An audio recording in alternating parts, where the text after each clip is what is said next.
So it's been 2 years since I stood with this mic, been able to interview people, talk to people about this game. Now I'm here with two special guests.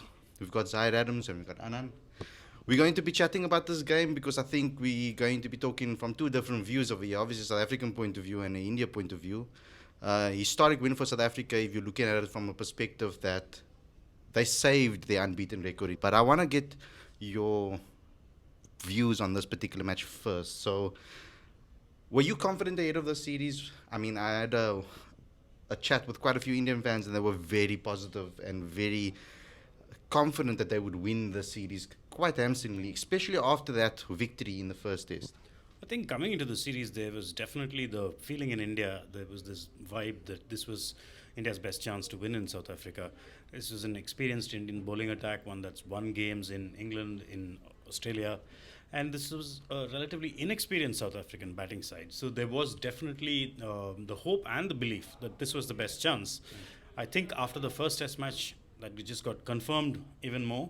And Indian fans especially got very confident. People started talking about 3-0 and things like that.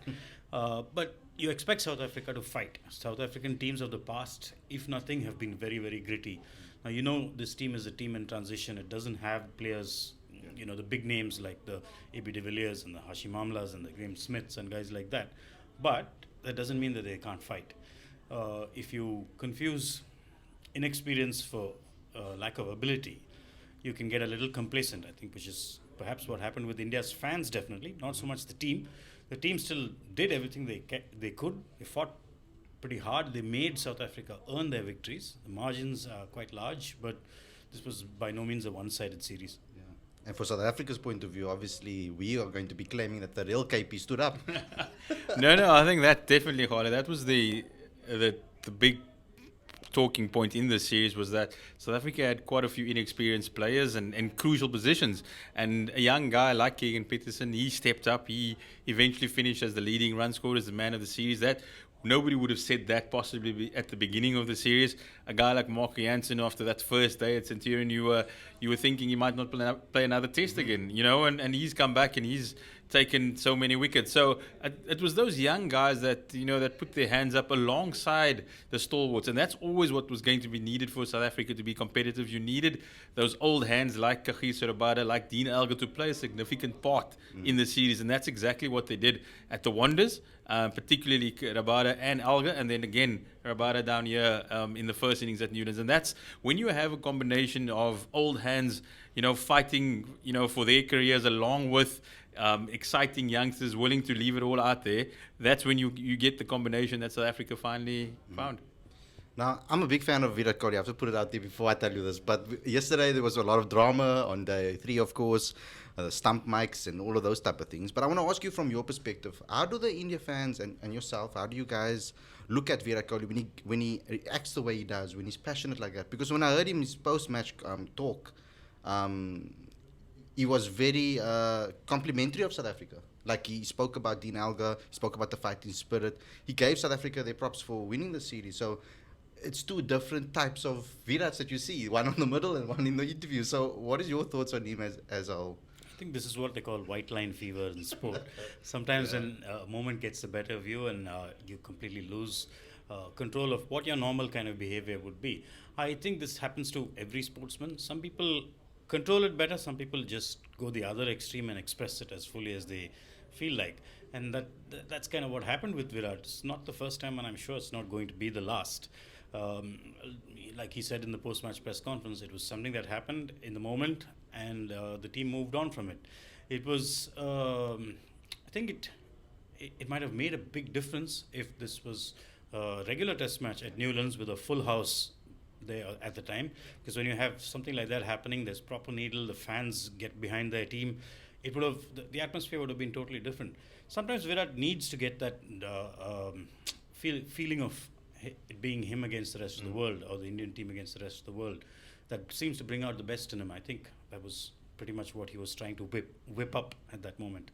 Last question, guys. I just want to know, where to from here for South Africa? Because this is a confidence booster for the whole team, new team. And I want to ask you the same question next.